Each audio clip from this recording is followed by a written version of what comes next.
Halo semuanya, kali ini saya akan membahas tentang literasi digital sebagai tameng dari hoax di dunia maya.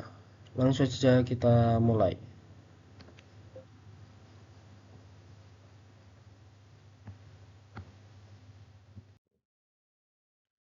Ya, mungkin kita sudah pernah mendengar dengan kata hoax itu.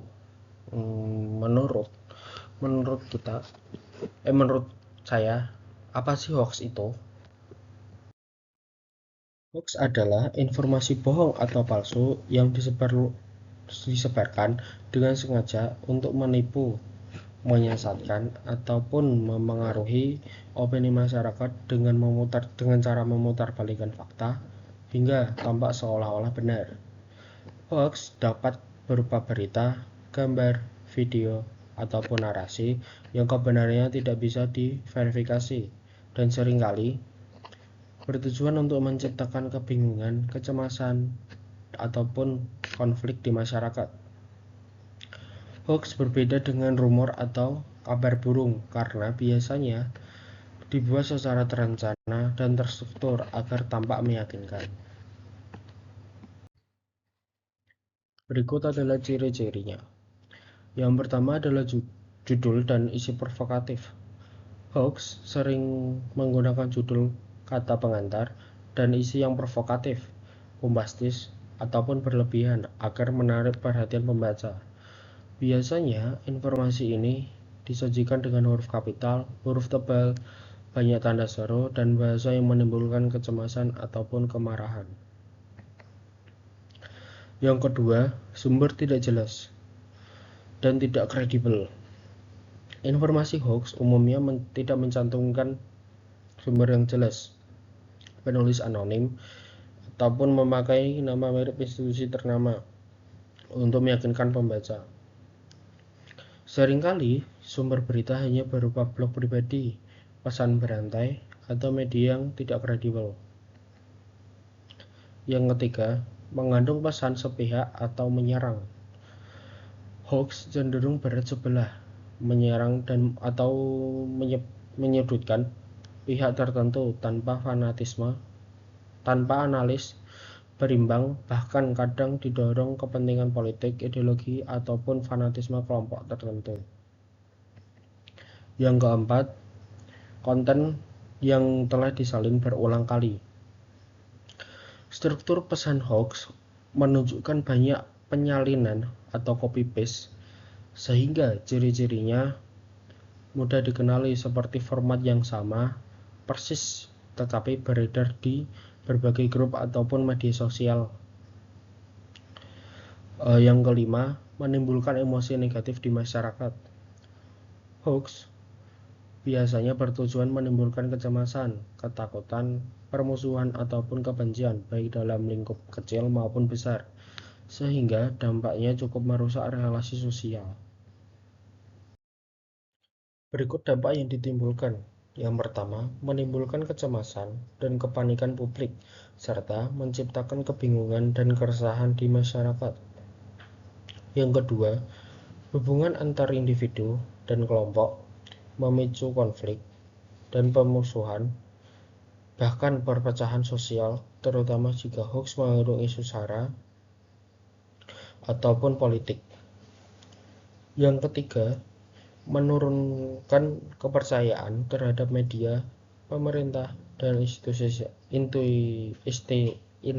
resmi karena sulit membedakan mana informasi yang benar dan yang palsu. Yang keempat, menyebabkan kerugian finansial dan rusaknya reputasi akibat penipuan, investasi palsu, atau tindak kejahatan yang bermodus hoax. Yang kelima, mempengaruhi pemilihan umum dan opini politik melalui manipulasi atau propaganda sehingga menghasilkan keputusan yang tidak akurat atau tidak adil. Berikut adalah contoh hoax di Indonesia, yaitu 7 kontainer surat suara tercoblos. Menjelang pemilu tahun 2019, masyarakat Indonesia sempat digemparkan oleh berita hoax tentang adanya 7 kontainer berisi surat suara yang sudah tercoblos untuk pasangan calon presiden tertentu di Pelabuhan Tanjung Priok, Jakarta. Informasi ini menyebar dengan cepat melalui pesan berantai di WhatsApp dan berbagai media sosial lainnya, disertai narasi seolah-olah surat suara tersebut berasal dari luar negeri dan telah disita oleh pihak berwenang. Kabar ini menimbulkan kepanikan serta kecurigaan terhadap proses pemilu yang sedang berlangsung. Setelah dilakukan klarifikasi oleh Komisi Pemilihan Umum atau KPU bersama Bawaslu, Polri, dan Bea Cukai, dipastikan bahwa informasi tersebut tidak benar. Tidak ditemukan satupun kontainer berisi surat suara seperti yang diklaim dalam pesan berantai tersebut. Opini publik. Kasus ini membuktikan bahwa hoax dapat digunakan sebagai alat untuk memengaruhi opini publik dan merusak kepercayaan terhadap lembaga resmi. Oleh karena itu, masyarakat perlu memiliki literasi digital dan kemampuan verifikasi informasi yang baik agar tidak mudah terprovokasi oleh berita yang belum teruji kebenarannya. Selanjutnya, upaya yang dilakukan. Yang pertama, memeriksa kebenaran informasi.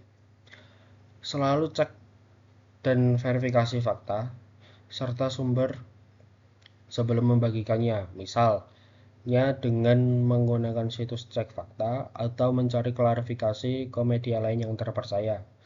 Jangan mudah percaya pada informasi yang tidak mencantumkan sumber yang jelas atau memiliki tautan yang meragukan.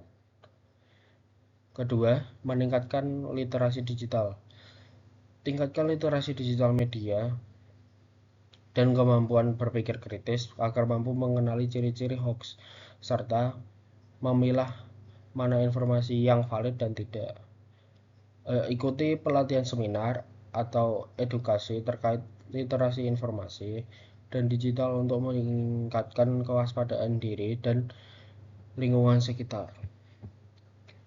Yang ketiga, bersikap kritis dan tidak terbawa emosional. Jangan terbawa emosi menghadapi informasi yang bersifat sensasional atau provokatif. Biasakan membaca dan memahami isi berita secara menyeluruh, bukan hanya judul ataupun ringkasan. Yang keempat, melaporkan dan mengedukasi. Laporkan konten hoax kepada pihak berwenang atau platform terkait agar bisa segera ditindak. Edukasi keluarga, teman, dan komunitas tentang bahaya hoax dan pentingnya menyaring informasi sebelum menyebarkannya. Yang kelima, dukungan pemerintah dan regulasi yaitu aktif mendukung langkah pemerintah dalam membatasi dan menindak penyebaran hoax melalui pemutusan akses, kampanye anti-hoax, dan penegakan hukum berbasis UU ITE. Masyarakat juga disarankan ikut dalam grup atau komunitas anti-hoax untuk saling berbagi klarifikasi dan pengalaman. Kesimpulan, hoax di dunia maya merupakan ancaman yang serius bagi kestabilan sosial, politik, dan kepercayaan publik terhadap institusi resmi. Informasi palsu yang disebarkan secara masif mampu menciptakan kepanikan, perpecahan, serta menurunkan kualitas literasi masyarakat dalam memilah fakta dan opini. Oleh karena itu, literasi digital menjadi kunci utama untuk membentengi diri dari pengaruh negatif hoax. Melalui kemampuan berpikir kritis, verifikasi sumber, dan pemahaman terhadap etika bermedia, masyarakat dapat berperan aktif dalam menciptakan ekosistem informasi yang sehat dan bertanggung jawab. Selain itu, kolaborasi antara individu, pemerintah, media, dan lembaga pendidikan perlu dilakukan agar upaya pemberantasan hoaks dapat berjalan efektif dan berkelanjutan.